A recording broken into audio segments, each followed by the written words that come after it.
Bonjour mes frères et sœurs de l'Église de l'île Jésus, nous sommes aujourd'hui le lundi 31 mai 2021 et c'est le début de mes vacances et comme convenu, je ne méditerai pas le texte biblique mais je le lirai simplement. Aujourd'hui, nous allons lire dans le chapitre 6 du livre des Proverbes. Mon fils, si tu t'es porté garant des dettes de ton prochain, si tu t'es engagé pour autrui en topant dans la main, si tu t'es laissé prendre au piège par tes promesses, si tu es prisonnier de tes propres paroles, alors vite, mon fils, fais ce que je te dis pour te désengager, car tu t'es livré toi-même au pouvoir d'autrui. Va, humilie-toi devant le créancier, insiste auprès de lui, n'accorde ni sommeil à tes yeux, ni assoupissement à tes paupières. Dégage-toi, comme la gazelle du piège tendu, comme l'oiseau du filet de l'oiseleur. Toi qui es paresseux, va donc voir la fourmi, observe son comportement et tu apprendras la sagesse.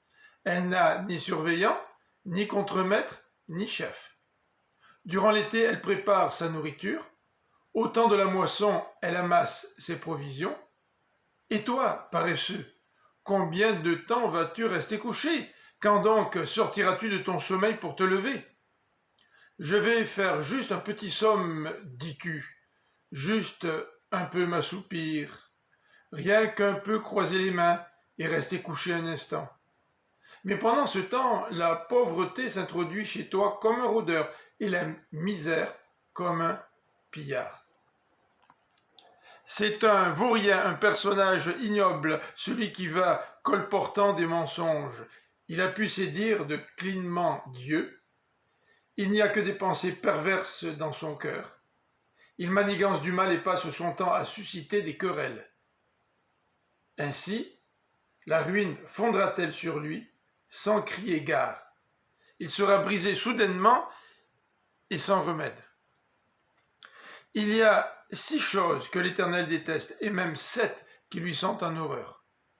Les yeux qui regardent les autres de haut, la langue qui répand des mensonges, les mains qui font couler le sang des innocents, le cœur qui médite des projets coupables, les pieds qui se hâtent de courir vers le mal, le faux témoin qui dit des mensonges, et l'homme qui sème la discorde entre des frères.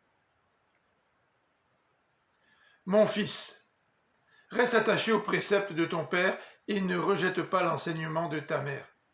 Serre-les constamment dans ton cœur, attache-les comme un collier à ton cou. Ils te guideront quand tu voyageras, ils veilleront sur toi durant ton sommeil et s'entretiendront avec toi à ton réveil. Car le précepte est une lampe et l'enseignement une lumière.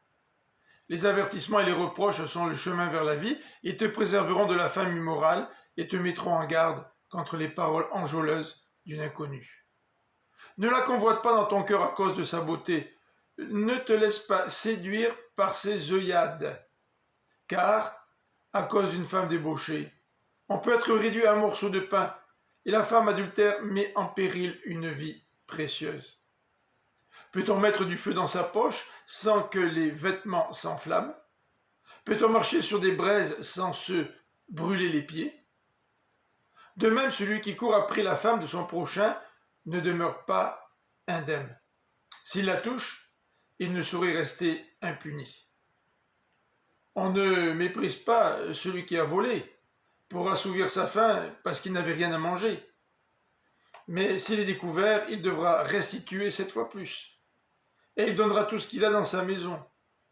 Mais celui qui commet un adultère est dépourvu de sens. Agir ainsi, c'est se détruire soi-même. Celui qui fait cela ne récoltera que souffrance et déshonneur. Sa honte ne s'effacera jamais. Car la jalousie met le mari en fureur. Il sera sans pitié au jour de la vengeance. Il ne se laissera pas apaiser par aucune indemnité. Il ne l'acceptera pas, même si tu multiplies les prisons. À demain pour la lecture du chapitre suivant, le chapitre 7.